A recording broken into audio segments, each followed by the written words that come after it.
Okay, bluegill flies, here we come. This is a bluegill hare's ear.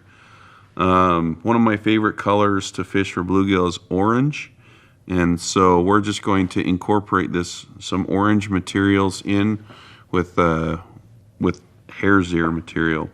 Now, one of the cool things about all this competition tungsten bead and jig hooks is if you can fish jig hooks for bluegill, if you're fishing them on a vertical presentation, you hook up so much better because they'll get it right on the top of their mouth. You don't have to dig the flies out, any of that kind of stuff. So if you've ever fished bluegill much, you know they just kind of sit and nip at your fly a lot. So a really sharp hook and a jig orientation helps you hook them a little bit better.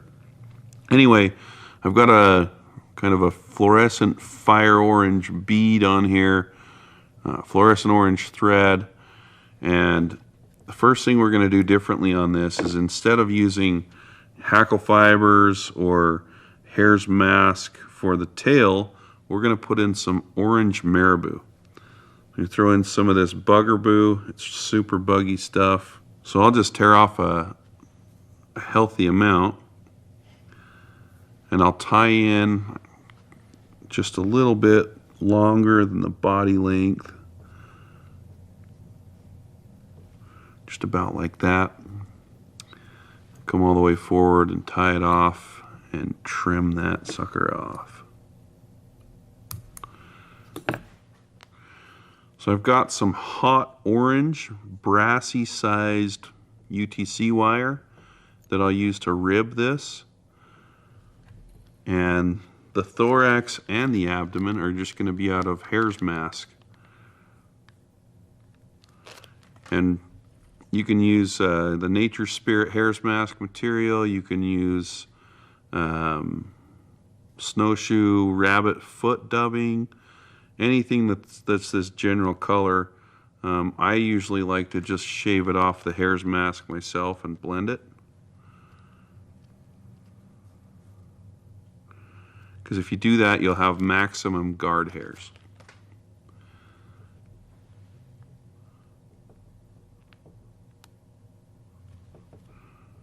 The hook point got me.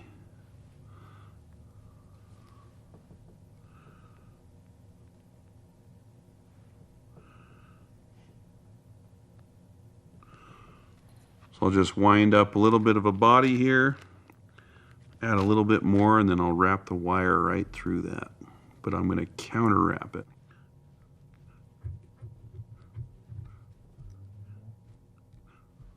All right, so even though my last wire wrap is a little ski-wampus there, we're going to cover it up.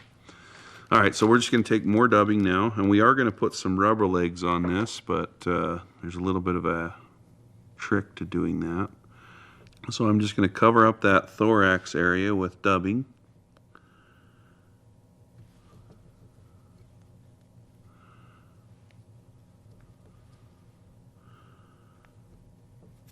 And then I'm going to make a band of thread right in the middle of that thorax. You can see where my orange thread is. And that's where I'm going to tie in my rubber legs. So as you can see, you just take a little bit of rubber leg material, pull it off the, what do they call it, the skein. And I'm just going to double that rubber leg over and tie it in right on the top. And then I will be able to pull one set of legs toward me, one set of legs away from me. Just like that. Made a little figure eight there. Did that on purpose. Not really. So once you do that, pull all your legs forward. Don't stretch them. And just trim them all off. That's maybe a little long. There we go. We do want them long, but not too long.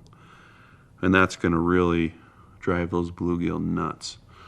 So from here, I'm just going to take some more dubbing now and fill in that gap.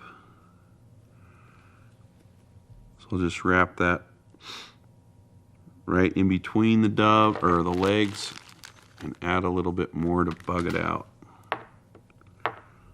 Getting sloppy with my dub.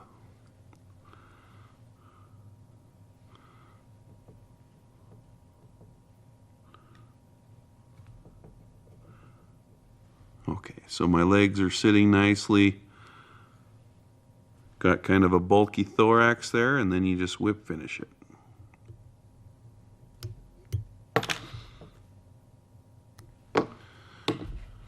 So when you're done, just kind of come in.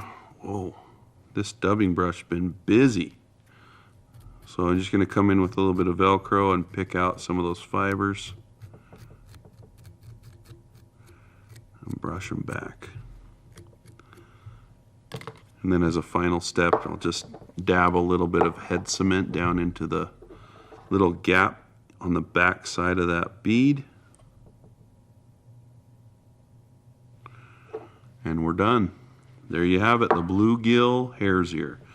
And feel free to sub out any color for the orange, but the hare's ear has to stay the same.